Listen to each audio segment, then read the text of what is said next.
This is Australian True Crime.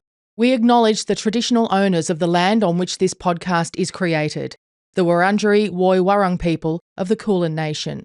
And a warning, this episode of the podcast contains graphic descriptions of violence.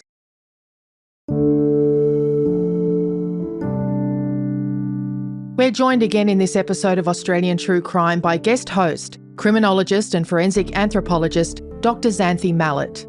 Today I'm joined with a colleague of mine who I'm really excited to be talking to, Dr Nathan Brooks. Nathan is a forensic psychologist and a senior lecturer with extensive experience in high-stakes behavioural assessment and intervention. He has a career spanning both public and private sectors and has worked closely with government and law enforcement on sensitive cases involving threat and risk analysis. His practice is grounded in years of experience in profiling and assessing individuals exhibiting complex behavioural patterns. Welcome to Australian True Crime. Thank you for having me, Xanthé. What I really wanted to talk to you about today was lone actor grievance-fueled violence. Now, I'm going to get you to explain to us what that is, but that is what we would have thought previously, kind of in the common parlance, as lone wolf violence, right? I'm thinking about the school shootings and people go in to take out their anger on a particular area or a business. So can you tell us a little bit about how you built up to your interest in lone actor grievance and why we're really referring it to that rather than lone wolf? For me, the Link Cafe siege was a very hallmark event for many Australians, and it probably marked quite a critical turning point in terms of that the targeted violence landscape, lone individuals that were perpetrating violence for various ideological or grievance-based reasons. And from then we've seen a slow but continual progression of these incidents over the last decade. And if we step back a little bit in terms of the international landscape, that's also been increasing at quite remarkable rates. And we could look at the US in terms of mass shootings. Obviously, they've certainly risen over the last decade or two. We've seen across Europe, there's been a number of terrorist-based attacks as well. There's various degrees of how sophisticated and capable people are in carrying out these attacks, but we also see that it can be, a cheap, blunt tool like a knife or a motor vehicle that allows people to easily offend and cause quite widespread casualties. Well, yeah, I don't think people generally think about as a car as a weapon, but obviously it can be in that crowded scenario. And the one I'm thinking of where a guy in the States drove into a crowd outside a nightclub. He'd been kicked out of the nightclub, maybe he'd had an argument or something, so there was an immediate grievance that he was acting upon. But that is obviously, in the moment, it's what I would describe as situational. He's probably just got in his car and he's angry, right? And he's made a decision to mow down those people. But that's very different to when you mentioned the Lint Cafe siege, which, believe it or not, was 2014. So we're talking, over 10 years ago now, when Man Haron Monis held 18 people hostage. And obviously we know that sadly 2 of those people died as a result of that before Mon Monis was killed himself by the police. Okay, I just want to stop just for a moment and pause you there. We've just got some breaking news. There's a police operation underway in the heart of the city. One block of Martin Place has been cordoned off and several police vehicles are at the scene. An ABC reporter has seen one officer with a weapon drawn. After a 16-and-a-half-hour standoff, lone wolf gunman Man Haron Monis had shot dead cafe manager Torres Johnson. Barrister Katrina Dawson was killed by fragments of police bullets when officers stormed the cafe. 16 other hostages escaped with their lives. But that's very different. He planned that. He had a political motivation. You remember the flag, we all saw the footage, right? The flag being held up. So what's the difference then between those two types of offenders? One who's going to get angry, get in his car and mow down a group of strangers, and the Man Monises of the world. The one where sometimes you'll see a person just simply snap in some ways, there'll be a interpersonal conflict or something will happen and it's a very reactive response to violence. Whereas typically with the lone actors, we're talking more around targeted and calculated acts of violence. There's a gradual build-up. Now, for some, it could be weeks. For some, it could be years. And there's various degrees of preparation that go into that. And we've seen individuals like Anders Breivik over in Norway who spent years preparing for his attack. We've seen the Christchurch attack where, again, several years was spent preparing for that. And then we see other incidents where it might be a more workplace-based grievance and the person already has various factors that would lead them towards violence. They're able to acquire a firearm, for instance, and within the space of weeks, they ruminate on that grievance and that perceived wrongdoing. And then in some ways, it's not a lash-out response, but they want to cause mass harm as a way to really make others recognise the distress and suffering that they've been through and to create a statement. Well, that's where the American term going postal comes from, isn't it? Now, I didn't realise that. You kind of say, oh, somebody's gone postal. It means they've kind of lost their shit, basically, doesn't it? They've literally lost their temper. But in that context, it comes from employees in like the 1980s, 1990s of the United States Postal Service, and they basically went on shooting sprees. And that's where that, we kind of use it flippantly now. I've gone a bit, somebody's gone postal. But actually what it means is somebody's gone in and committed mass murder, usually with a firearm, at the Postal Service. But what interests me about these particular individuals is the violence isn't being perpetrated against normally select victims. Often they're random. They're the people they're running over. They're people they're going in and shooting. They may be colleagues, but the actual targets appear more random because that isn't the point. It's about causing mass fear, panic, pain, not killing an individual. Sometimes there can be an individual aspect. For instance, if it's a workplace shooting, there may be a particular individual within that workplace, or it's the collective that are with that organisation, but often it is a random group. So sometimes it might be a school, and it's about, even though the individual may have been to the school, Nicholas Cruz over in the US, the Parkland, Florida shooter at Marjorie Stoneham Douglas High School, he attended that school. I think he was suspended or expelled, and then went back and carried out a mass shooting. So there's sometimes something of symbolic significance about the target or the place. So the building, the institution, not necessarily the individuals in it at that moment. And I think a lot of the school shooters, they're disenfranchised. They've been picked on, bullied at school. And it's about that focal point of the school itself, isn't it? It's almost like they're trying to destroy the school.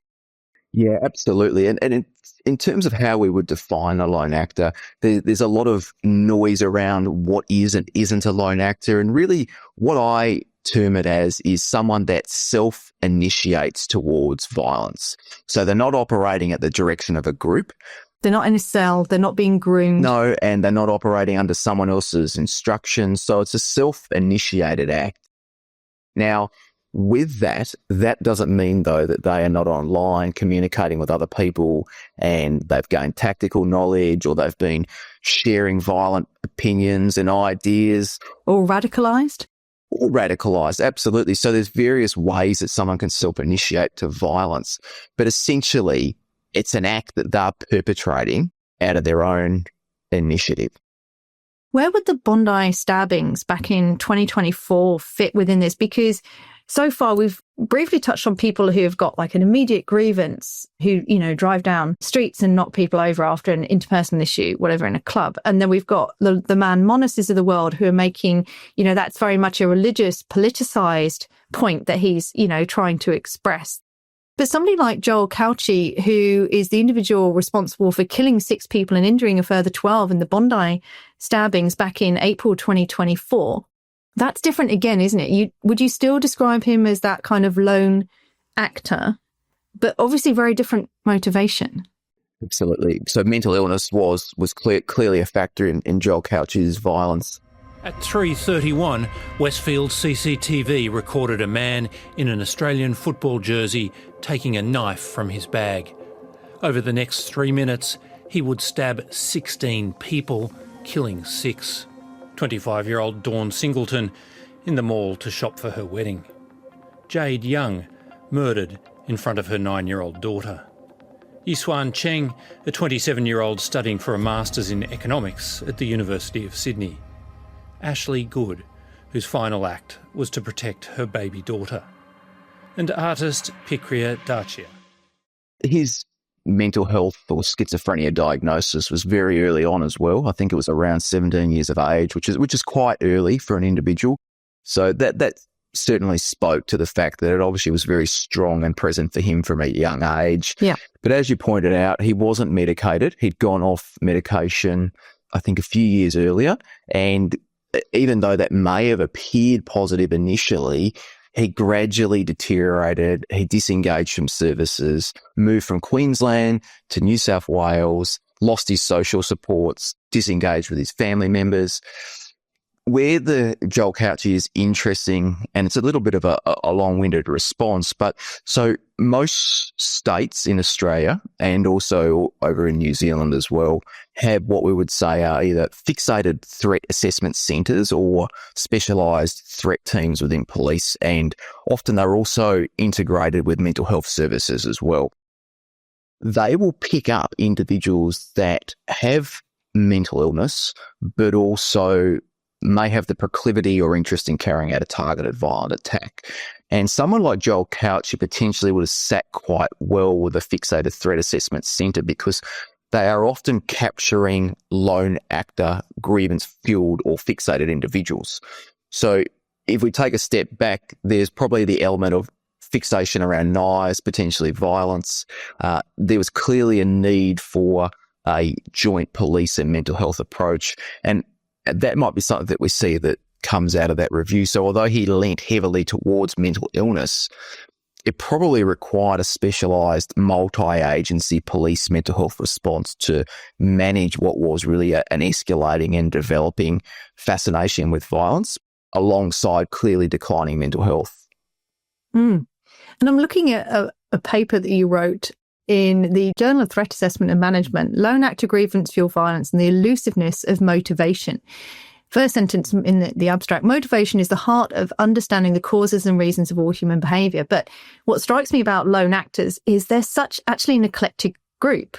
And motivation, is that why it's so hard to pin down? Because actually the motivations of all of these different people are actually very, very different, even though the outcome may be the same in a lot of instances.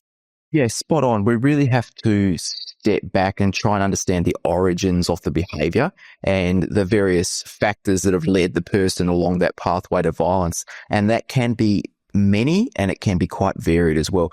Now, there's been the temptation to want to lump people into ideologies. You know, they are jihadi inspired, they're right wing, they're neo-Nazi, white supremacy. Involuntary celibate, that's a new group that's growing. The incels as well. And the temptation with that is that that's actually not quite accurate.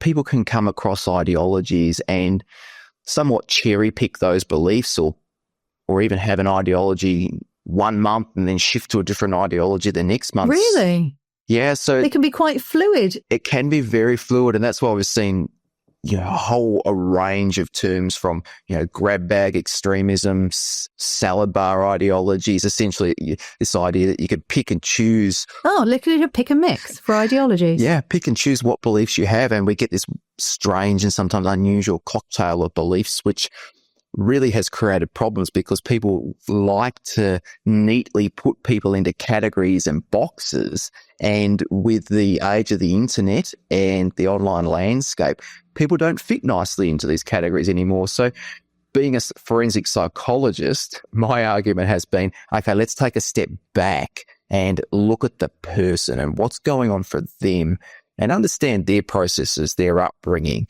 the various factors that have led them towards developing violent interests, to developing ideological interests. And for the people who commit these acts, as eclectic as they are, motivationally, are there things that link them all together, or are they in fact almost different groups under that lone actor banner? It depends who you ask. So terrorism scholars would be horrified at lumping them all together.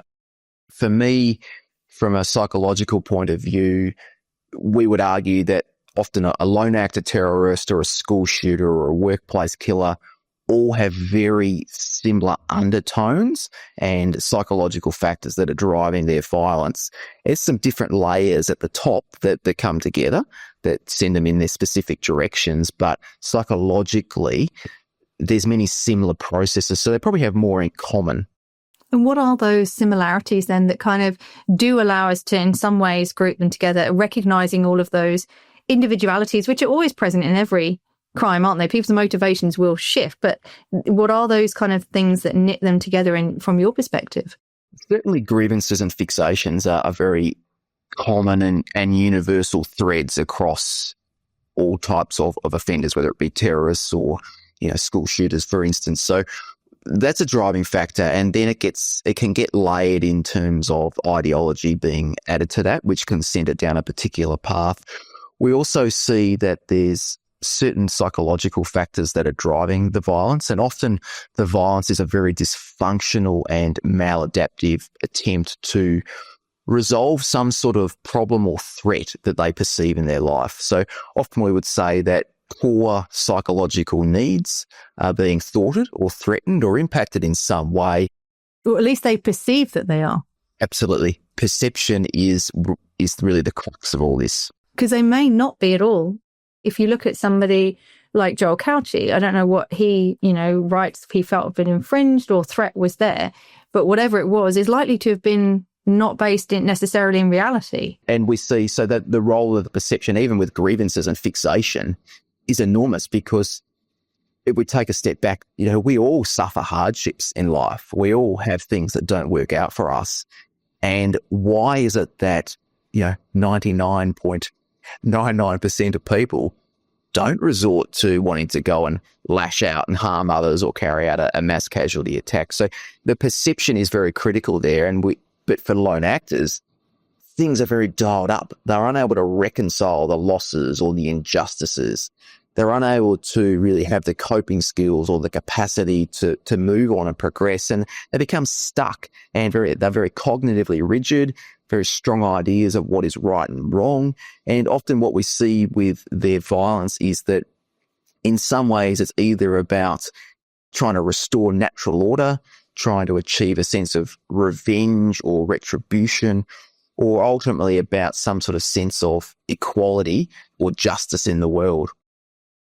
So would you describe them normally as quite obsessive individuals who have maybe a lack of emotional regulation? I think some individuals would lack the emotional regulation. It's probably, if we step back a little bit, it's probably the lack of alternative problem solving and coping skills that is certainly lacking. Definitely very cognitively rigid though. So unable to think outside of their particular trajectory. Once they've decided on something, unable to see another point of view or think outside of that particular track.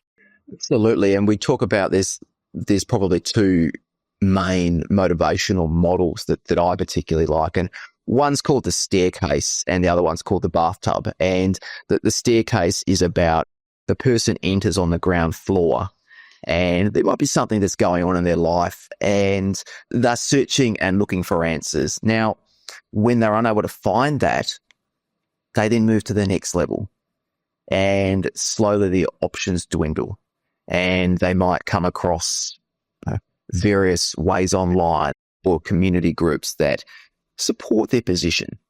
And so that keeps them at the next level. And then gradually they climb again and again and again until they get to the fifth floor, where by that point, all other alternative options have narrowed and they've increasingly climbed the staircase to violence and become more and more committed to that path and more locked in until really there is no other options. That is their last resort, and they've gradually progressed up through that till they're ready to carry out an act of violence. And then in turn, we also have the bathtub model.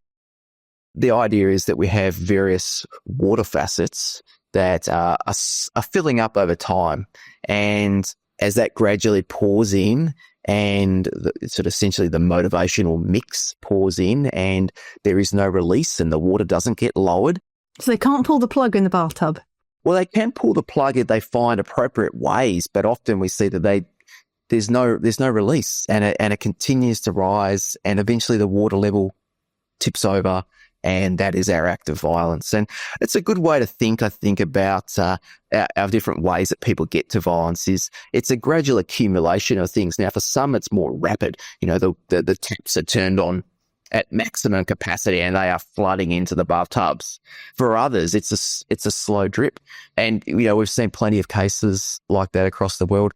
A good case, for instance, of a slow drip would be, Thomas Mair over in the UK, who murdered Joe Cox, the member of parliament over there. I think it was in around about 2015 when the Brexit proposal was happening. And oh, God, Brexit was huge. Like, that took over the country. yeah, and he had long held far-right beliefs, collected neo-Nazi magazines.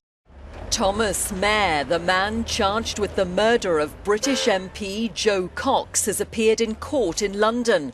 Asked to identify himself, he said his name was Death to Traitors, Freedom for Britain. Joe Cox, a pro-European member of the opposition Labour Party, was shot and stabbed in her northern constituency on Thursday. Very isolated fellow, poor social skills, no real relationships, so essentially kept to himself. And really didn't have really a healthy life and healthy sort of social connections. And that lingering belief had always been there for him, but it hadn't been a problem. But with all the media and Brexit gave him his outlet. Brexit was the tipping point for him, and he targeted Joe Cox. Who I assume was a Remainer, wanted to remain in Europe. Yes. He probably wanted to leave Europe because he thought it was all about immigration and I love it when people in Britain say, oh, we want to go, make Britain British again. I go, well, which wave of migration would you like to stop at? Is that the Romans? Where are we going for our point in history where you've decided Britain became Britain? Yes. Britain is a country of immigration, but some people will still look at it as if new immigration is bad. It's just that national flavour that came in, especially around Brexit, that gave, I guess, all those people the support they needed. There were other people out there saying very similar things, and that encouraged this type of mindset. Particularly the sense that there's a pending crisis. Yeah, and that was very much around Brexit. It's like, save Britain. Yeah, a perceived threat and the inability to tolerate that uncertainty when someone's already got pre-existing issues and deficits, and then you layer that on top of it, that becomes the tipping point. And that's what we saw. And as he killed Joe Cox, he was shouting Britain first.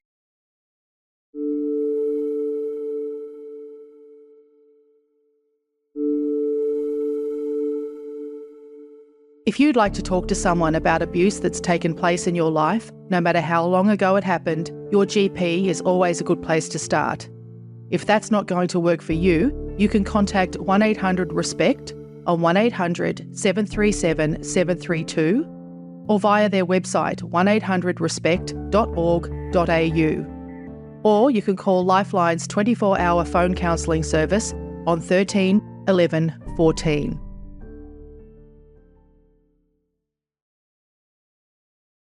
Not exactly lone actor, but from what you're saying, like the motivation, the isolation, the threat, all of that, what would you say about the Williambilla shootings back in 2022?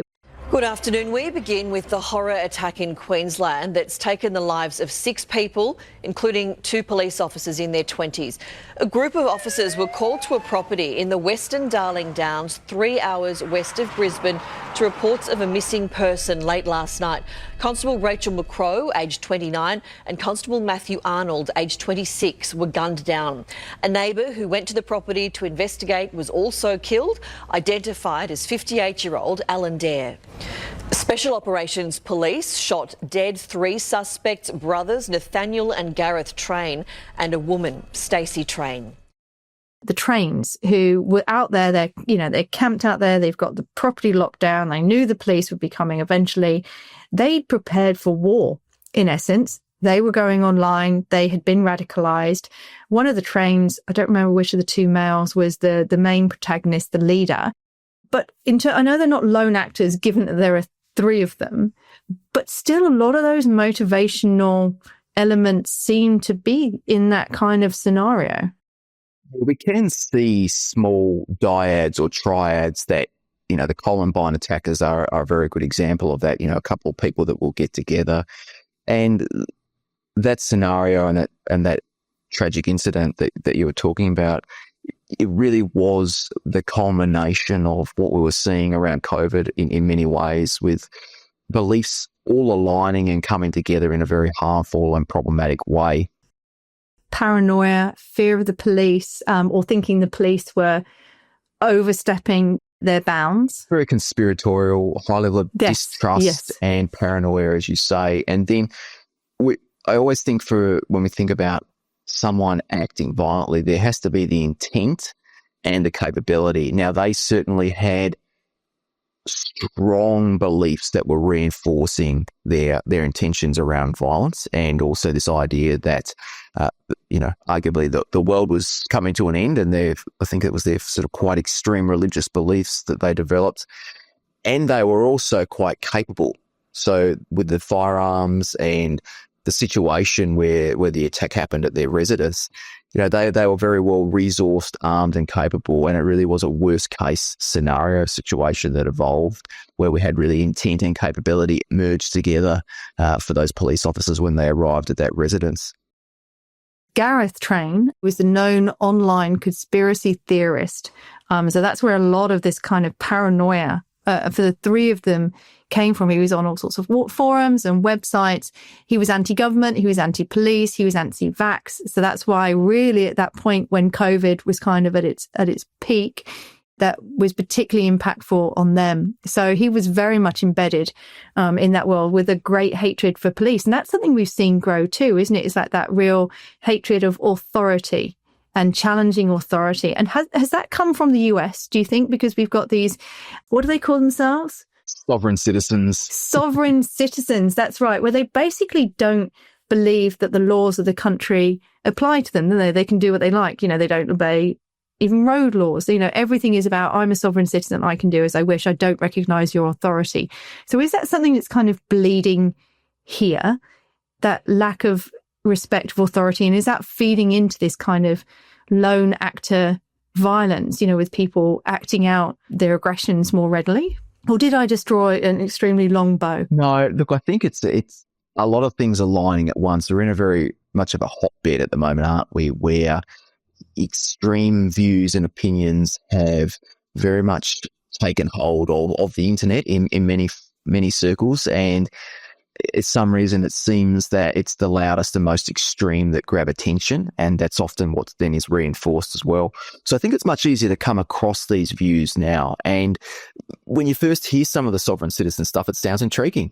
You could get out of a parking ticket. The fact that maybe you don't have to follow rules and laws, and as fascinating as that might be, it's then when someone takes it to the next level though, and they start to strongly identify with it, and then they're getting a very strong emotional reaction to it, and then they start to believe it, and then they're committed to that, and then they're doggedly rigid around that. And so we can see how it goes from an idea to begin with to something that slowly can progress to becoming something that's fused with their identity, and then they're willing to defend that, and then they're willing to challenge authority around that. So it can be a very slippery slope. And Tahir Rahman, who's a psychiatrist over in the US, and along with some other colleagues, has done some really good work on this notion of extremely overvalued beliefs. And it's the idea that it's a belief that essentially gets amplified over time. And so it's not a delusion, it could be a belief that only, 10, 15 people hold, but it is shared by others, whereas a delusion is generally unique to the person. They're Jesus reborn, whereas a overvalued belief is something that someone places great weight on, and then they start to look for information that really supports and preferences that belief. So the echo chamber.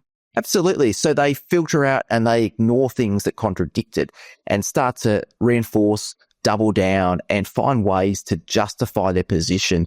And it becomes very strongly and rigidly held. And then you start to bring in other beliefs that sort of sit off at the periphery.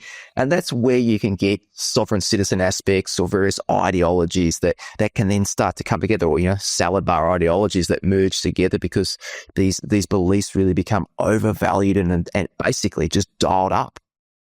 And can these people, these lone actors who use violence, can they be treated? Because you think of extreme terrorists, can they be de-radicalized?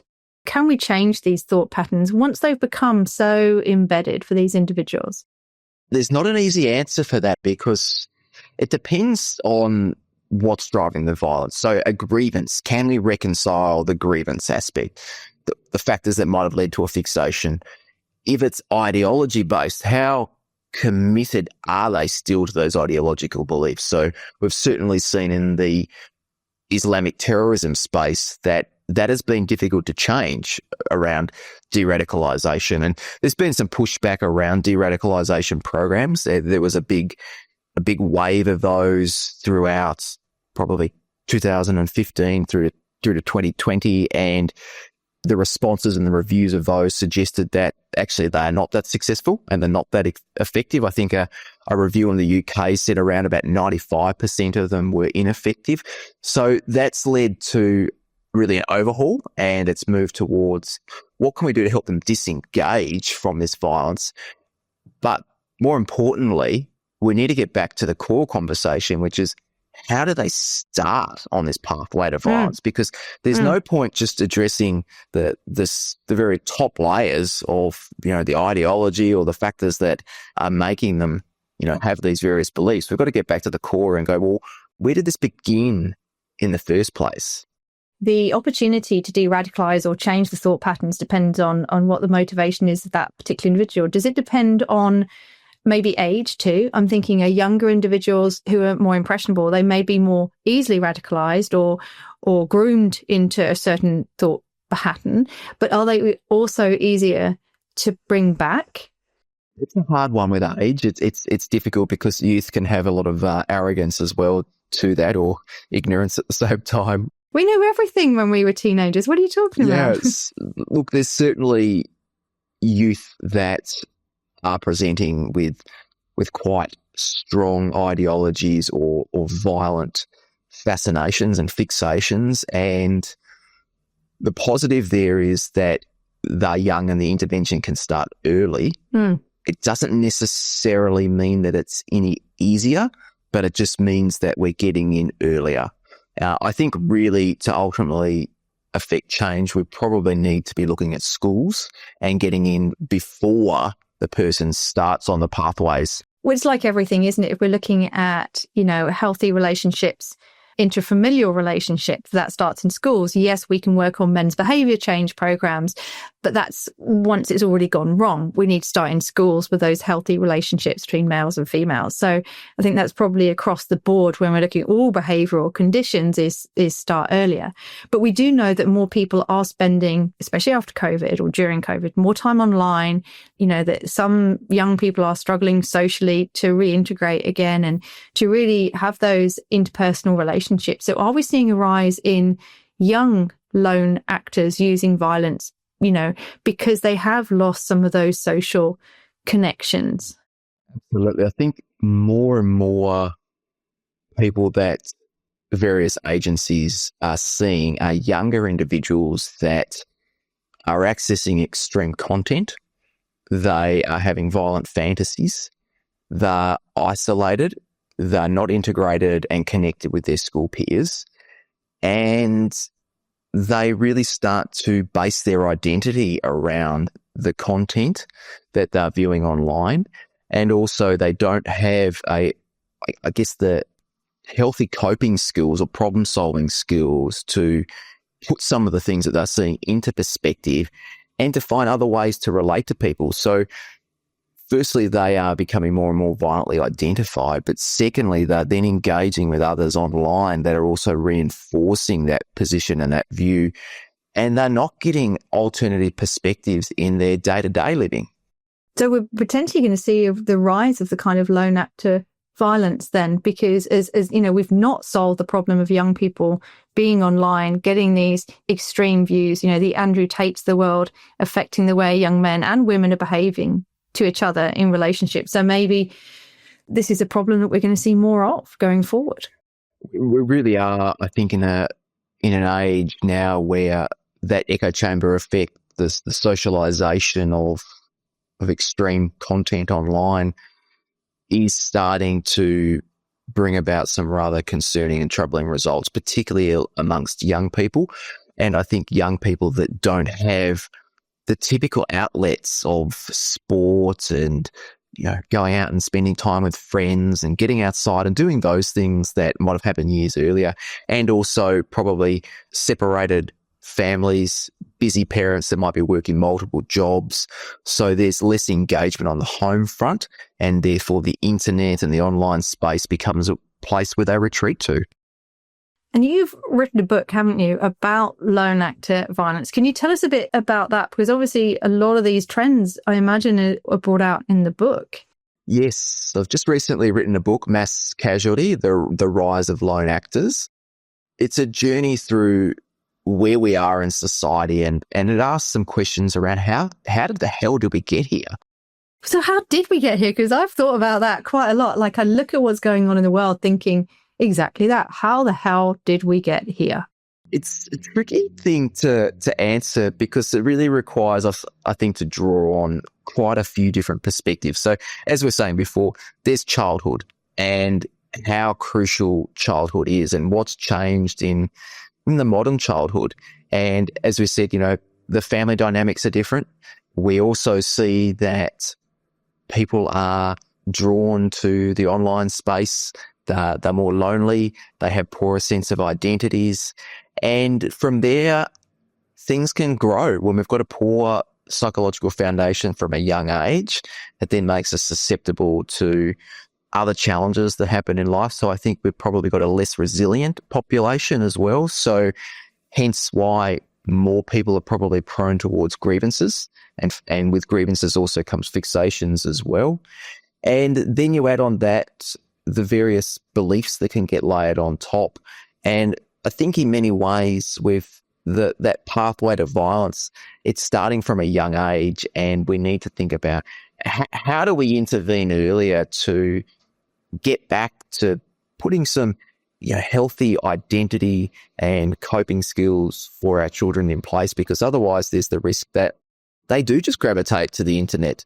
And what's, loudest and most controversial grabs their attention. And because they are vulnerable and lacking, maybe the engagement at home or the social support, they will find that reinforcement through those means.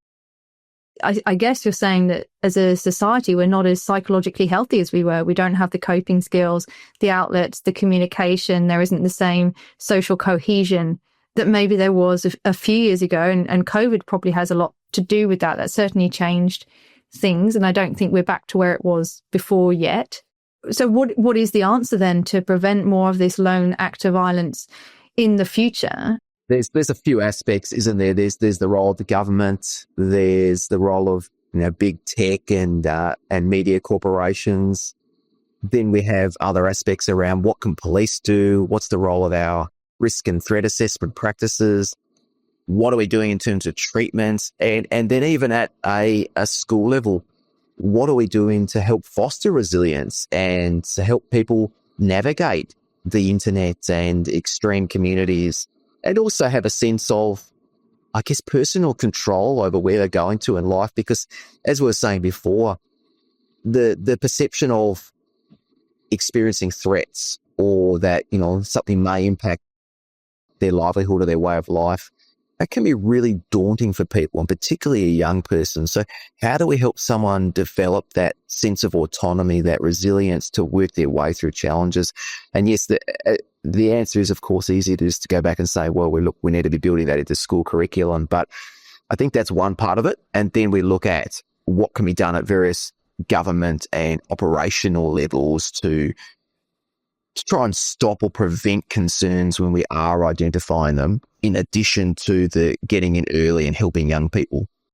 And we are seeing movements, aren't we? We were seeing conversations about, what should be banned, the age restrictions on various social media sites, including now YouTube is potentially going to be restricted for under 16s, I guess. What are your thoughts on that then? Do you think that kind of thing can help if we're putting age restrictions on the internet, or is the genie out of that bottle? Are these young people going to access their TikToks and whatever anyway? Are they going to find a way around it? I think the genie's well and truly out of the bottle.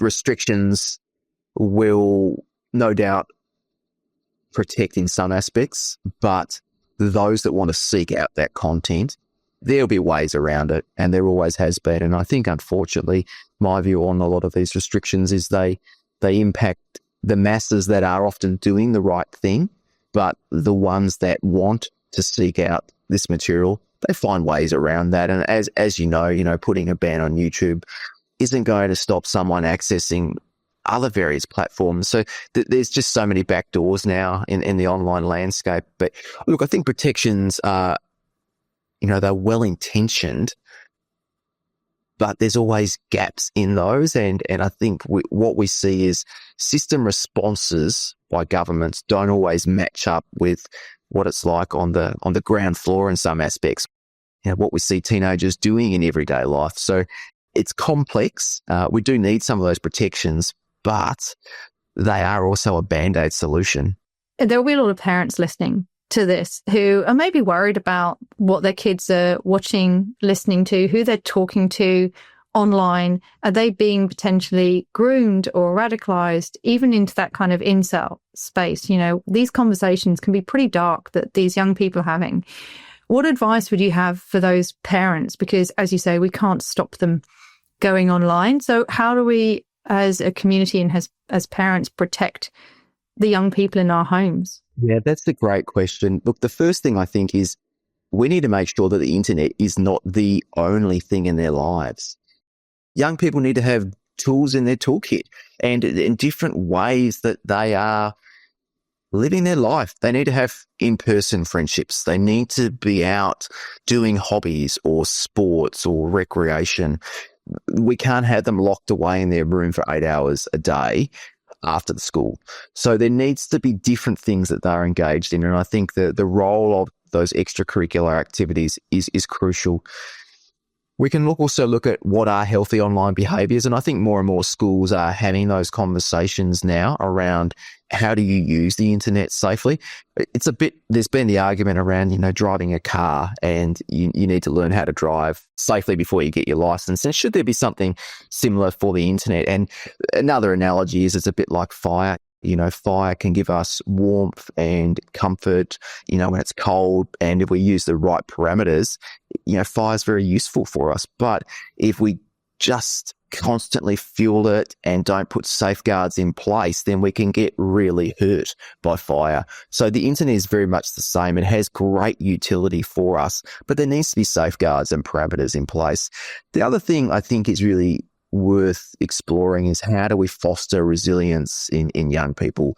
One of the things that I found in the book is this idea of the hero's journey, and it might sound a little airy-fairy and a little bit abstract, but when we look across lone actor attacks, many of these individuals are ultimately viewing their violence as some sort of quest or mission, and perceiving themselves as some sort of hero for their cause or some sort of justice or avenger.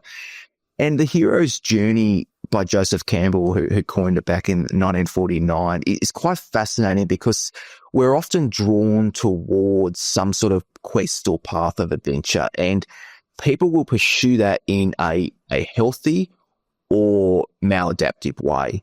And how can we help people realize that they have a sense of control and autonomy in their lives, and that setbacks and challenges are part of developing our character? And I think that's where we're going wrong, particularly in society at the moment, is we're getting stuck on those setbacks and challenges, and they are coming to define us rather than being the obstacle that is in the way. And therefore it is our challenge and our task to overcome that and grow as individuals.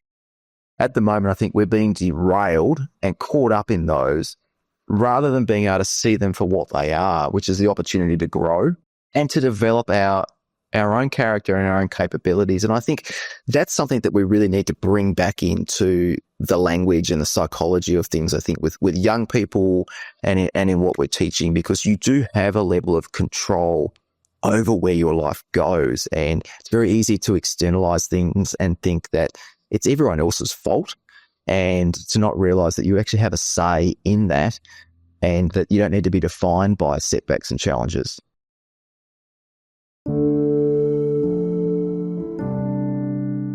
If you need support after listening to this podcast, you can call Lifeline on 13 11 14 or contact 1800 RESPECT on 1800 737 732 or 1800respect.org.au. Indigenous Australians can contact 13 Yarn on 13 92 76 or 13yarn.org.au.